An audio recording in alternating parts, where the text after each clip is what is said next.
al quarto appuntamento di Attraversando il nostro tempo, che è l'iniziativa che la Caritas promuove da anni, ed è il quarto appuntamento del 2010. Chi ha partecipato ai precedenti incontri ricorderà certamente come abbiamo deciso di affrontare un po' temi diversi, proponendo all'attenzione quelli che ci parevano di attualità per il nostro territorio, per il contesto in cui viviamo e per l'importanza degli stessi che comunque avevano. Siamo partiti con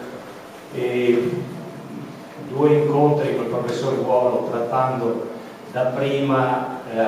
l'identità del nord-est, la ricerca di identità del nord-est, e siamo passati sempre con il professor Ruolo ad affrontare e approfondire il tema dell'Islam, un altro tema quindi particolarmente sentito soprattutto dalle nostre parti, considerando quello che è il dibattito, o meglio, se vogliamo anche la strumentalizzazione in corso ormai da parecchi anni attorno a questo aspetto di non secondaria importanza.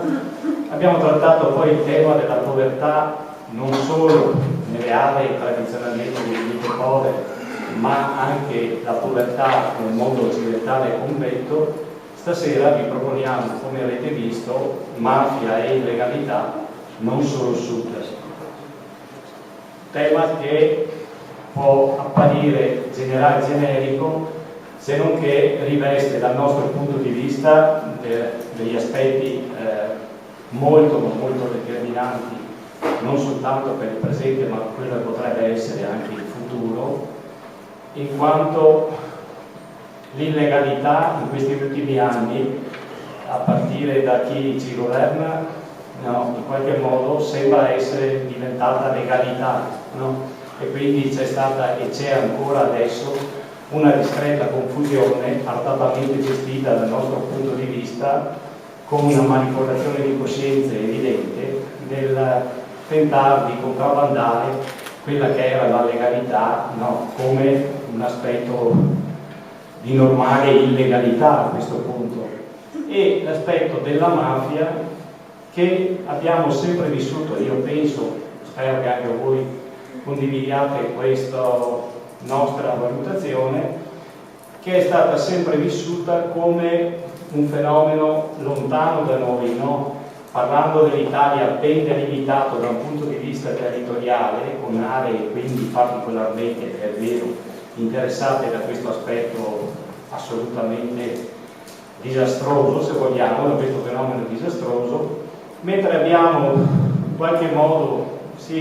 percepito appunto come lontana una possibilità di mafia, di inserimento della mafia nel nostro contesto, considerandola appunto come un fenomeno tipico di alcune aree del nostro paese. Abbiamo vissuto, forse stiamo vivendo qui al nord, nel Veneto in particolare per il passato, fenomeni di malavita di una certa consistenza, soprattutto con la banda del Brenta, se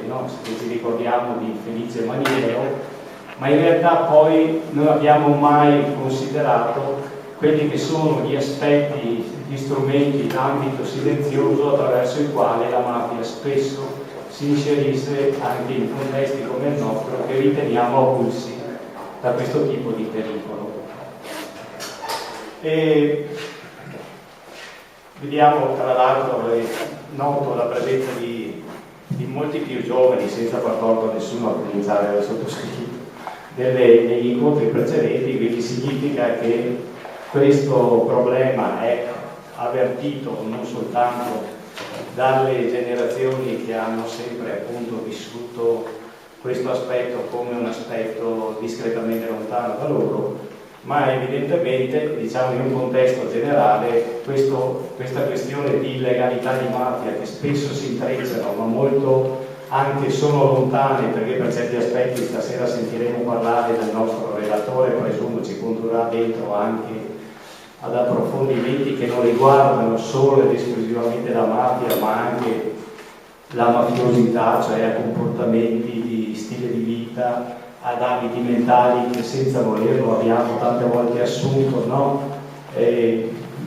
che consapevolmente o inconsapevolmente per certi aspetti forse alimentano, o senza anche forse alimentano quello che è la già vasta area dell'illegalità. A condurci dentro a questo tema abbiamo un'autorità in materia, nel senso che stasera abbiamo il professor Tonio Dell'Olio, che è pugliese, di Sceglie, e che è stato coordinatore tra l'altro di Pax Christi dal 1994 al 2005, bisogna aggiornare internet tra l'altro anche su queste cose, e che ora è direttore dell'area internazionale dell'associazione Libera, cioè associazioni nomi e numeri contro la mafia. Io credo che Libera sia conosciuta da tutti noi, ma se vogliamo proprio per un brevissimo riassunto, una sintesi che può aiutarci tutti a fare memoria a riguardo, sottolineo solo che Libera è un coordinamento di circa 1500 tra associazioni, scuole, realtà di base che hanno come obiettivo la creazione e la promozione della legalità, la diffusione della legalità. E tra i concreti impegni di Libera non possono non essere ricordati quello per esempio dell'uso sociale dei beni sequestrati alla mafia, dell'educazione alla legalità democratica, dell'attività formativa antimafia e di quella antiusura, così come anche i progetti sul lavoro e i progetti sullo sviluppo. Da non sottovalutare tra l'altro un aspetto che diventa, mi pare rilevante, anche quello relativo alla corretta informazione e alla educazione a un giornalismo d'inchiesta che tale sembra non essere più da molto tempo, che non si rifaccia soltanto a quelli che sono aspetti, fatti di sangue, ma che si occupi anche di quelli appunto che sono strumenti di penetrazione silenziosa della mafia in tutti quanti i paesi. Ricordo infine che Libera è stata